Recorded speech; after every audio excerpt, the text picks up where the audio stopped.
కి శ్రీ అల్లు అరవింద్ గారిని మాట్లాడవలసిందిగా రిక్వెస్ట్ చేస్తున్నామండి. Sir.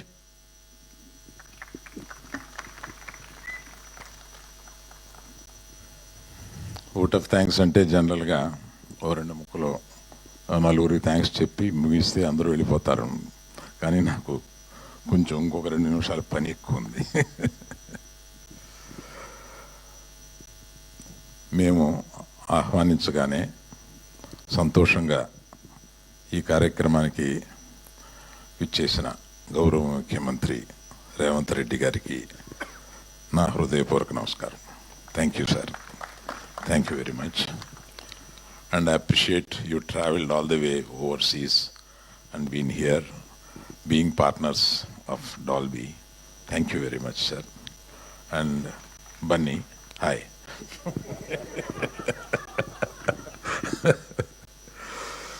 So, I have to remember 3 persons here.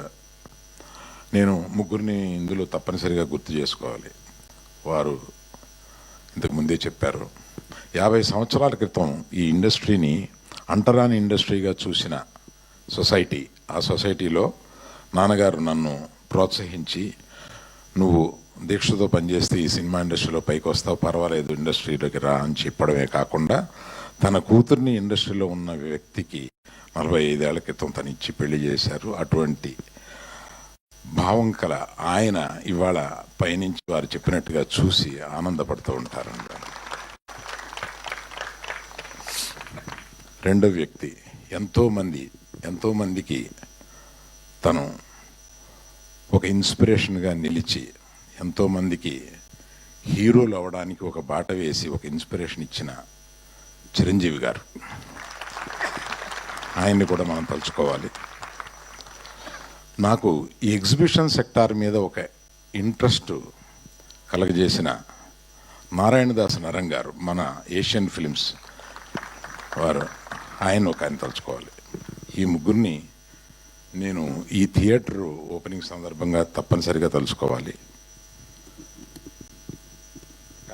కాగితం పెద్దదే కానీ ఎక్కువ లేదండి ఇందులో, డోంట్ వరీ. హైదరాబాద్ని ఫిల్మ్ క్యాపిటల్గా చేయాలని సీఎం గారికి అత్యంత కోరిక. ఆ కోరిక తప్పనిసరిగా నెరవేరుతూ ఉందని మనకు అనిపిస్తూ ఉంది. హైదరాబాద్ షుడ్ బి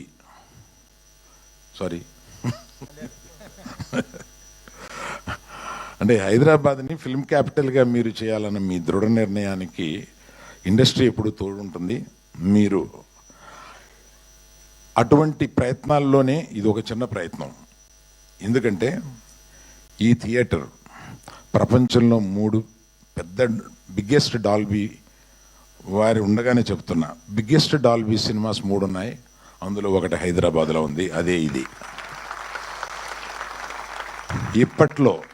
ఇప్పట్లో ఇండియాలో ఇటువంటి థియేటర్ని పోల్చుకోగలిగిన థియేటర్ ఇంకొకటి రావడానికి కొన్ని సంవత్సరాలు పడుతుంది.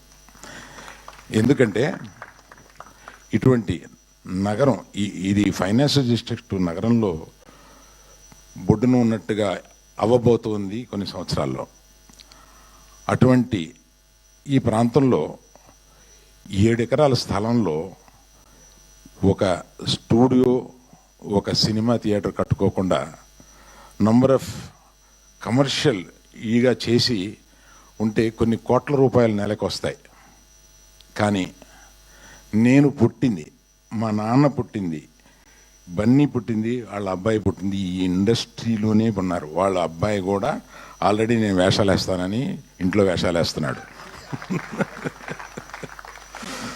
సో 4 జనరేషన్లు మేము ఈ ఇండస్ట్రీలో ఉంటూ ఒక ఇండస్ట్రీకి ఏదైనా తిరిగి మనం ఇవ్వాలంటే ఇటువంటిది ఇవ్వాలి కదా అని. ప్లస్ నాకు ఆఫ్టర్ ఐ రిటైర్ నేను చూసుకుని గర్వించదగిన ఒక చోటు ఉండాలి కదా అని అనిపించి అటువంటి రియల్ ఎస్టేట్ ఇది చేయకుండా దీన్ని ఒక థియేటర్గా మలిచాను. దానికి మా నాన్న ఇలా చేయకుండా ఇలా చేశాడేంటి అన్న చిన్న ఫీలింగ్ లేకుండా నా కొడుకులందరూ నన్ను దీనికి ఎంకరేజ్ చేశారు. నువ్వు ఏమి కావాలనుకుంటే అది చేయి daddy, whatever gives you great satisfaction, please let us do it అని అందరూ నన్ను ఎంకరేజ్ చేశారు. తెలంగాణని అభివృద్ధికి తీసుకురావడంలో ఏకదీక్షతోటి వారానికి 14 రోజులు పనిచేసే మనిషి ఈయన. అటువంటి మనిషి ఆయన్ని నేను ఎక్కువ మీడియాలో చూస్తుంటాను. నాకు ఒకటి అనిపిస్తూ ఉంటుంది, అది మీతో చెప్పాలి సార్. నైకీకి ఒక ట్యాగ్ లైన్ ఉంది, జస్ట్ డూ ఇట్ అని. ఆయనకి ఏదైనా ఇది మంచిది, ఇది ఉపయోగపడుద్ది ప్రజలకి, ఇది తెలంగాణకు ఉపయోగపడుద్ది, Hyderabad, he will just do it. ఎక్కువ క్యాలిక్యులేషన్స్ లేకుండా he will just do it. That's what I have notice sir. That is what made you great today. నేను అది నమ్ముతున్నా. మీరు ఏదైనా గొప్ప పని చేసేటప్పుడు ఈ జస్ట్ డూ ఇట్ గుర్తొస్తుందన్నమాట మీకు.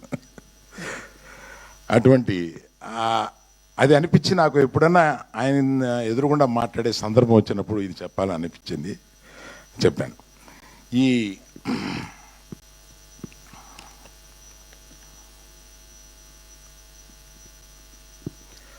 ఇటువంటిది ఒక్కడిగా డబ్బిస్తే రాదు, నేను వచ్చి ఒక ఇంజనీర్ని అలాట్ చేసేస్తే రాదు. నాకు తోడుగా నా ముఖ్య స్నేహితుడు మూర్తి గారు అని. Please stand up Murthy, let us give a big hand to Murthy garu. And ఈ థియేటర్లో, ఈ థియేటర్ ఇంత అందంగా రావడానికి ఒక కుర్రవాడు, నా నెఫ్యూ, కష్టపడి 2 ఏళ్ళు దీన్ని ఇంచిన దగ్గరుండి చూసుకుని కట్టాడు. Teja, please stand up once, turn that side. And Ramesh అని నాకు డిజిటల్ సినిమాకి CEO, అతన్ని ఇబ్బంది పెట్టి అక్కడ కాకుండా తీసుకొచ్చి ఇక్కడ పెట్టి, ఇతను చేసిన పని ఎక్కువ పునాదుల్లో ఉంటుంది కనుక ఈ సినిమాకి పునాది లాంటి వాడు అతను. Thank you Ramesh. ఈ ముగ్గురికి నేను ముఖ్యమంత్రి గారి చేతుల మీదుగా 3 మెమెంటోలు ఇవ్వాలని అనుకున్నాను. ఎక్కడున్నాయి బాబోయ్?